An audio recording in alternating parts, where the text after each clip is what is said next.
کہ real estate کے اوپر شکنجہ سخت کرنے کی بات ہو رہی ہے. ریئل اسٹیٹ میں آپ کو پتہ ہے دو ٹیکسز ہیں فیڈرل گورنمنٹ کے اس ٹائم، جو سیل اور پرچیز کے اوپر ہے ایک، اور ایک گینز ٹیکس ہے.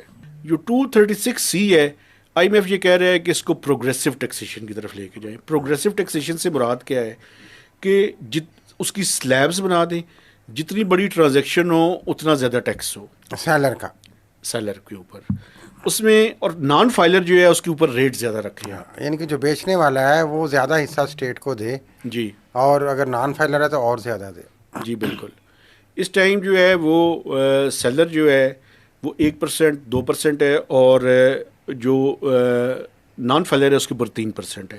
تو جو نان فائلر ہے وہ اس کا تجویز یہ ہے کہ اس کو مزید بڑھا دی جائے، 4%، 4 سے 5، 5%، 7%، اس کے سلیبس بنا دیے جائے.